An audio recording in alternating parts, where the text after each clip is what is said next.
Inspiring interviews with today's top landlords. This is the Rental Income Podcast. And now, Dan Lane. We've got a great guest on the show today. Joining me from Maryland is Rich Levine. And Rich has a great story. I would give you a little tease about his story, but let's just get right into it. Rich, welcome to the show. Why don't you tell us a little bit about yourself and how you got started buying rentals? Hey, Dan, thanks so much for having me. It was probably around 04, 05, and the market was heating up. I was in the tech world. I was kind of an internet marketer and had made a few dollars and wanted to get into real estate. I was just a little bit gun shy because the markets were getting so expensive. I remember looking at stuff for myself in 02 or 03, and then by 04, is this much more, that much more? So I was trigger shy. At the same time, I had a good friend of mine who was a realtor whose parents actually moved to Cumberland, Maryland, which is a slightly distressed town about 100 miles north of Washington, D.C., kind of an old coal mining type of town. And he was telling me the numbers there were really good. He's like, I'm buying properties at 30, 40, 50 grand. They rent for $800 a month. They cash flow so good, blah, blah, blah, blah, blah. I went with him up there and took a look, and it just wasn't for me. I was a little bit scared of that particular spot. And sure enough, some of his renters were starting to have distress issues or drug problems or just lower end of the ladder type of problems for rentals. And he said, well, what about Frostburg, Maryland, which I knew was a university town. My brother had gone to school there. Frostburg, again, is kind of in the middle of nowhere, further out than Cumberland, but it's a town that has students and a need for rentals. So we went up to Frostburg and we looked at some prices. They were around 50, 60 grand per unit. And they would rent to college kids for, 4 or 5 kids renting the bedroom. But what I liked, renting each bedroom, but what I liked was that the parents were signers and I felt somewhat secure. So we dove in and our market research was kind of interesting. I went to the local bar and I sought out a girl that was there, a co-ed, and I said, where would you want to live? And my logic was that she would want to live on a safe goods street, whereas a guy who's a party animal, it doesn't matter. Right. And that logic actually proved pretty sound, Dan. It was smart. So we bought a couple properties up there and on a good street and started out as rentals there in about 05. Bought 3 properties there. Did you have a local property manager or were you managing them yourself? We did have a property manager. Initially, we were going to hire someone, but then we decided to just handle it on our own. And I actually handled it with my partner. He was starting a property management company in the D.C. area, but he was also managing his rentals. He had bought a few in Cumberland. So we we self-managed, and it was a bit arduous, but yeah.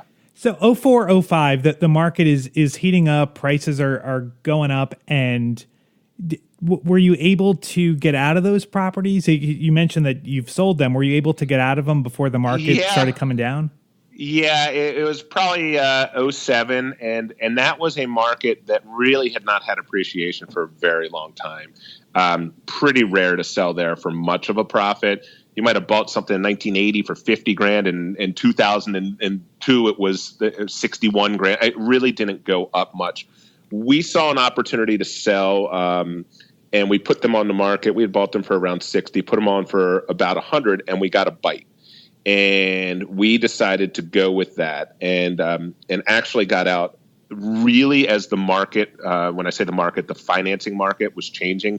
It was a pretty crazy course of settlement to get there, but we got out and we sold probably mid-07. Okay. Now, those markets where the prices are really cheap, a lot of people are attracted to those markets because those numbers, $40,000, $50,000 and renting out for $800-900 a month, those numbers sound really attractive. Looking back on it now, would you ever want to buy in a market like that again, or are you looking for markets where maybe the prices are more expensive? It's a great question. I'm more of a passive income person. I am doing this to get the income from the rentals. That said, the lower end of the market tends to require a lot more sweat, hustle, And at the end of the day, they have more problems. It's just a natural curve. Somebody in a 500K house is probably more stable and more vetted and this and that than somebody in a 25K house. So for me personally, it's not a market that I want to be in anymore. That said, I have a friend who owns 60 properties in Baltimore, and they're all 20, 30, 40 grand a piece. It's just a tremendous amount of work. He's rewarded for the work, and anybody that hustles and works hard usually is, but it's a very difficult market, and I'm kind of moved up the ladder from that to another spot. So tell us what you're doing now. So you sold those properties and then you bought in another area a couple of years later? Yep. So those properties were sold in 2007, and by 2008, the financial markets and the crisis was starting to hit. It was a really weird time. Some areas were perfectly fine, and distress was really starting to hit other areas. And as we all know, by 9 and 10, it was full-fledged chaos. But that partner that I had bought the stuff with in Frostburg, he's a realtor in Reston, Virginia, and he said to me, "Hey, Rich, there are some townhouses available in Herndon, Virginia, for about $150,000, and they rent for $1,500 a month, which is kind of the target in a decent area. If you're getting 1% of the purchase price, you're really doing well. If you're within 20, 30 miles of a big city, that's not a bad metric to use." So he called me and told me about these townhomes. And I'm relatively conservative, but I had worked in Herndon, Virginia at the technology company and knew that market really well. And I also knew that Metro was coming in, the local transit system, in the next 5-10 years. It was very much public knowledge. I didn't research through special maps or plats, and I knew it. So we dove in, and I kind of just said, okay, let's do it. And this is an interesting story because that partner had very limited amounts of cash, and I had cash. And what we did was I would pay cash for the property. We formed an LLC, and we joined up together. And I would pay cash for the property, and then we'd refinance with a normal Fannie Mae mortgage and get the cash out. And we had an agreement that my cash would receive a return of X until that was done. And he was finding the properties, and we were buying them together. So we went into Herndon Market. We bought one. It was immediately rented. We bought another. We bought a bunch of these and kind of continued that path. And what's interesting about it was, for me, it was a way to deploy cash, kind of re-lever. It was a perfect way to get into the rental game. And for him, he's a perfect example of a guy who had limited cash to contribute, but now, is in a fantastic equity position. He found the deals. We got the deals. We had a scenario where he sort of managed them. At the end of the day, he put in $0. He has a loan back to me for some of the equity, but that loan called $100,000 is now $800,000 of equity. Incredible. Those properties, they were bought around $150. We bought 8 of them. We probably could have bought more, should have bought more, but hindsight's 20/20. And today they're all worth $250 to $300 a piece. And the amazing thing, Dan, is, in 8 years, 12 months a year, that's 96 possible rental months per unit times 8. So 800 possible rental months. I think we've had a vacancy of 1 month. The demand, when you're closer in certain locations, is just so strong that we've never had an issue. Certainly we've had things break, or we've had a tenant fall behind that we had to kind of deal with, but nothing major at all. So it's been fantastic. Now, I think the strategy that you guys used, it was really a win-win for both of you. He had the deals, but he didn't have the money. You had the money, and you formed this partnership. How do you think somebody could find someone that can find deals? How would someone find someone like you that has an interest in real estate and has some money that might be a good partner? The foundation of a partnership is trust. Of course we dot our I's, cross our T's, but the foundation is trust. So if your listeners have somebody that they know that wants to be involved, then that's the perfect person. And the other thing that's interesting in this market now is there are a lot of people with money that's ready to deploy. They don't, they're a little gun shy on the stock market, there's a lot of cash on the sidelines. So there's no shortage of people that want to fund deals, put money in deals, do what have you. The key on Herndon, the neat thing on Herndon was those were able to be financed with Fannie type of financing, which means basically 30-year fix, 15-year fix, that type of stuff. So if you are partnering with a money person, ideally they are going to be able to help with the financing, because at the end of the day, you're not going to pay cash for everything and have private notes back. It's just too expensive. You need to have the bank capital for all the numbers to work properly. So, I think there are a lot of meetup groups, there are RIA groups, there are real estate groups. But at the end of the day, you don't want to meet someone new necessarily and just dive into bed with them as a partnership. It's normally someone you know and trust. And this other partner that I'm with, we had known each other and trusted each other for a few years prior, and it's worked out great. Now, take me back to when you were buying these properties, because it sounds like your timing was just incredible. I mean, you were buying basically at the bottom of the market. Mm-hmm. And thinking back to that time, it was a scary time. Prices had just dropped a tremendous amount, and no one knew how much further they would go down. Were you scared to buy, thinking... It's funny you say that. I'm a conservative person, and sometimes, people get rattled, or sometimes nerves hit. The nerves weren't hitting me that hard then. I had accumulated cash and gone pretty heavy into cash from the stock market and avoided some of the serious downside that occurred. And I was very confident that I know that rents don't go down. It's extremely rare for them to. So if I could put $140,000 into something that pays me $18,000 a year, when the interest rate environment is dropping quickly, I wasn't that scared. Now that said, I wanted to buy a property for $140, and when I could only get it for $155, I was like, no way. And now looking back, of course, I wish I had bought the other ones, but I wasn't terribly scared. I was actually pretty confident. So there were some nerves and stuff, but I just kind of laid it out there. It was kind of one of those, put it on the table scenarios. And once I had committed mentally to it, I was fine doing it. And that's how we bought numerous ones. But yes, it was a really weird time and a scary time in many respects. Well, were there certain types of properties that you were buying? Are these townhouses or single families, condos? Yep. Yep, they were all townhomes. There are a number of subdivisions on the east side of Dulles Toll Road.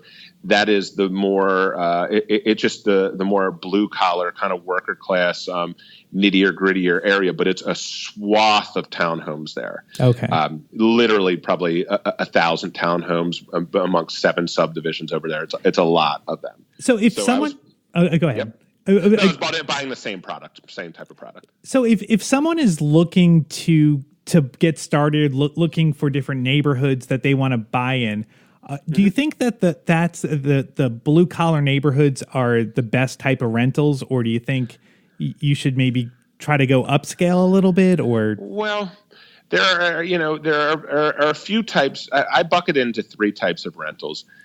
A's, B's, and C's. So an A might be your very primo neighborhood outside of a great location. In DC, for example, Bethesda or Arlington. And the low end of the market might be 6, 7, 800,000. And they might only rent for $3,000. Okay. So take that $700K house that rents for $3,000. You're not getting great cash flow, but appreciation. Yes, it's a great area, so on and so forth. A C is something like a Frostburg or a Baltimore City that rarely goes up. A B is somewhere in the middle. And so a B might be a $300,000 home. In the same county 5 miles away, it rents for $2,000 a month. And so you have the $700K home renting for $3,000 a month, and you have a home that's less than half renting for way more than half. And my belief is that the Bs, these kind of middle of the road ones, I won't necessarily call them blue collar because they're really working class people, not necessarily wealthy people, but people that have decent credit, people that earn a consistent living, and so on and so forth. Those homes, I believe that the B that's $300,000 renting for $2,000 will be $600,000 renting for $3,500 or $4,000. At the same time, the other home in Bethesda or Arlington has doubled as well in 10, 20, 30 years, whatever it is. So I believe that kind of the middle of the market is getting relatively similar appreciation to the A's, to these very high-end areas that have very poor cash flow. And look, if you're rich enough to have a bunch of A's, that's great, but they really aren't great investments. The C's, if you have enough hustle in you, great, you'll make great cash flows. But the B's to me are the sweet spot. So I am looking for that type of product constantly. The problem is getting it with the right numbers that make sense. Yeah, and so with the appreciation that we've had since you bought the properties, the numbers just don't work anymore. If someone was looking in the same areas that you bought in, the numbers just wouldn't work. So are you still able to buy properties today, or? Yeah, that's correct. So those ones that were $150 renting for $1,500 are now $260 renting for $1,600, and that's not appealing to me to purchase anymore. So that's where it stopped. It was musical chairs, and it literally existed for a 1-year period. That said, there are still market opportunities. There always are. For instance, after that, and I bought a bunch of those in 08, 09, I learned of a complex in Montgomery County that had gone apartment to condo. Okay. Mm-hmm. And when it went to condo, all these investors, all these investors came in, and a deal was put together to buy all the units for $250, $270, something like that at the peak. And the investors that came in were actually liquid, relatively high net worth individuals. So I knew that the property was not in distress. Flash ahead a few years, because financing fell out, because no end users could buy it, the prices tumbled. However, the distress within the entire community, 300 or 400 condos, really wasn't a high level of distress. So I started buying in that subdivision. I bought 11 condos in there at an average price of $80,000 to $100,000 a piece. And they're kind of like a C-B type of hybrid. The chance of them going up a lot of money is pretty low because the end users don't have good access to financing for them. However, they get great cash flow and they're in a great area. So I noticed that as an opportunity. I stepped into that. And similar to Herndon, I kind of went in fearless. The numbers work. If the numbers work, the numbers work. So right. I went into that fearless and bought a bunch of those. I don't want to be too heavy in that area, so I've kind of stopped buying. But now I'm focused on trying to find some form of value, a single family home for $250 that might rent for $1,900 or $2,000. I know I'm not getting that 1-to-1 ratio where I got in Herndon, the $150,000 with $1,500 a month, but I'm coming as close as I can in a relatively good area, and that's what I'm trying to buy now, and I'm actively looking every day. And those condo fees, do they really hurt your cash flow? Like the condo fees do hurt. The interesting thing about that complex was because it was an apartment before, they had on-site leasing and on-site stuff. When the investors came in and took it all over, that remained.